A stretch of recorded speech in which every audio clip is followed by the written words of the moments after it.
Hi, this is Jody Gunning, the superintendent of the Litchfield Elementary School District.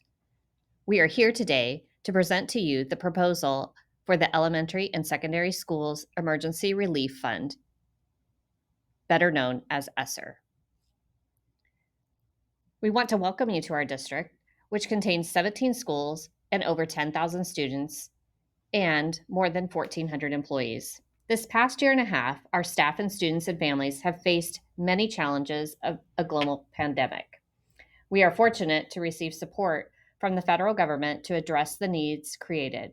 We are excited to share the proposal for addressing these concerns and to receive your feedback. Your feedback is important to us. Today, you will hear from myself, Gina DeCoste, Executive Director of Programs and Instruction, Megan Duplain, Executive Director of Student Services, and Wendy Qualls, Executive Director of Finance. The outline of our presentation is showing the link directly to our strategic plan, to review the funding, identify areas of need based upon AZ M2 2021 data, review the requirements, share recommendations, and also share the timeline for your feedback. And now I turn it over to Wendy Qualls. The American Rescue Plan was enacted on March 11, 2021, and contains funding for elementary and secondary schools. ESSER funds have been allocated to Arizona school districts by the Arizona Department of Education based on U.S. Census data. School districts submit applications on the Arizona Department of Education's grants management system. All ESSER grants allow for the reimbursement of allowable expenses included in the approved application back to March 13, 2020, which is the date a national emergency was declared. The district allocation for ESSER III is $7,112,057. This grant expires September 30th, 2024. You will now hear from Gina DeCoste.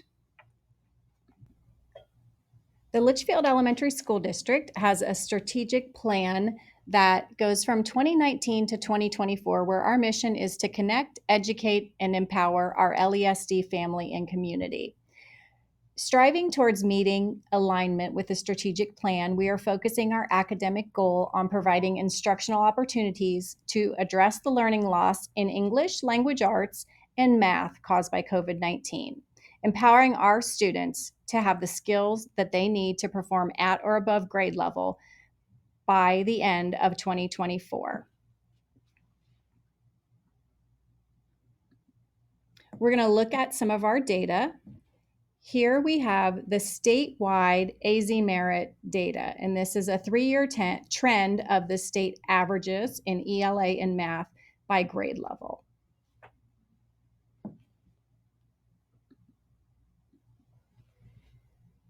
Now we're comparing our Litchfield elementary students to the state averages in ELA and math, and these are recorded in percentages of percent proficient. And you can see that Litchfield students scored higher than the state average in ELA and math in all grades, except third grade, where the averages are about the same. And then looking at the district 3-year trend of AZM2 data in ELA and math by grade level, you can see in the light green color that our scores for AZM2 in the spring of 2021 were impacted by the COVID pandemic and the closures of the schools.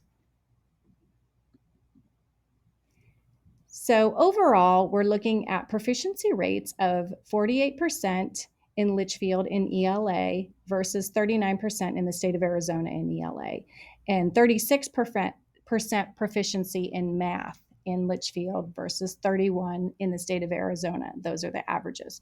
The largest differences we saw were in 5th and 6th grade, one in math and one in ELA, and then in 5th and 8th grade in ELA. LESD's math proficiency decreased more than the ELA proficiency.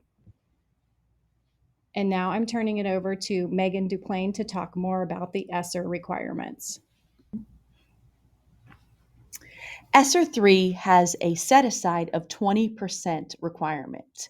The activities and interventions in this 20% must be evidence-based, respond to students' academic, social, and emotional needs, and address the disproportionate impact of COVID-19 on subgroups, including each major racial and ethnic group, children from low-income families, children with disabilities, English learners, gender, migrant status, students experiencing homelessness, and children in foster care.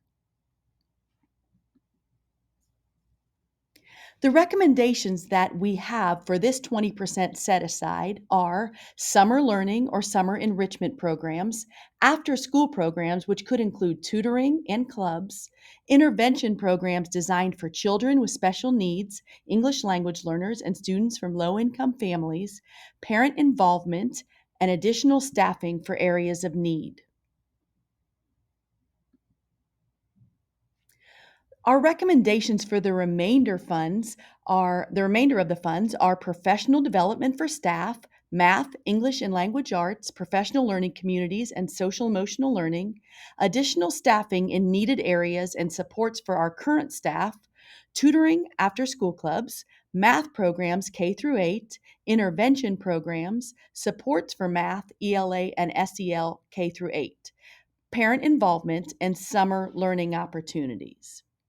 And now I'm going to turn it over to our Superintendent Gunning for our final word. Thank you, Megan. We want to take this opportunity to thank you for your input and let you know that it is absolutely important and critical that we receive your input over the next week. The opening of the form will be from August 12th until 5 p.m. on August 17th. So thank you again for all of your time and all of your support in getting our students exactly what they need.